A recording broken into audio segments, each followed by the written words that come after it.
বরিশালের মুলাদীতে মুলাদী সরকারি কলেজের চত্বরে ছাত্র শিবির এবং ছাত্রদলের মধ্যে একটি সংঘর্ষ ঘটে। সেই সংঘর্ষে উভয় পক্ষের প্রায় 15 থেকে 20 জন আহত হয়েছে বলে জানা যায়। এই ঘটনাটি ঘটে 11ই সেপ্টেম্বর রোজ বৃহস্পতিবার মুলাদী সরকারি কলেজে, যখন ছাত্র শিবির তাদের নবীনবরণ অনুষ্ঠানের প্রস্তুতি নিচ্ছিলেন, তখনই ছাত্রদল বাধা প্রদান করলে ছাত্র শিবির প্রতিবাদ করেন। এই প্রতিবাদ এবং বাধার কথা কাটাকাটির এক পর্যায়ে সংঘর্ষে লিপ্ত হয় উভয় পক্ষ।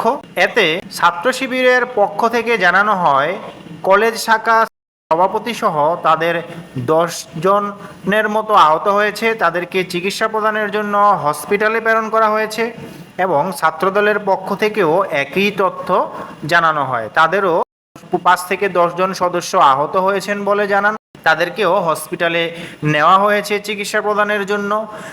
এই ঘটনাটি যখনই সংঘর্ষ রূপ নেয়, পুলিশ খবর পেয়ে ঘটনাস্থলে এসে পরিস্থিতি নিয়ন্ত্রণের চেষ্টা করেন এবং পুলিশ তা নিয়ন্ত্রণ করেন। এই যে দেশে রাজনীতির এই অবস্থার মধ্যে শুরু হয়ে গেছে দুপক্ষের মারামারি কাটাকাটি, ছাত্রদল ছাত্র শিবির, আমরা সবাই জানি ছাত্র শিবির কখনো মারামারি করে না, একটি ভদ্র একটি নম্র সংগঠন, তারা কখনোই মারামারি করতে পারে না। কিন্তু এই যে মারামারি শুরু হয়ে গেল দেশের রাজনীতিতে, আসল মূল কথা হচ্ছে ক্ষমতার চেয়ারে বসার জন্য কেউই কাউকে ছাড় দিতে প্রস্তুত না।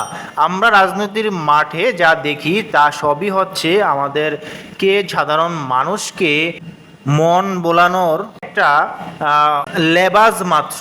এতে আপনাদের কি মনে হয়, মতামতটি জানাবেন কমেন্টে।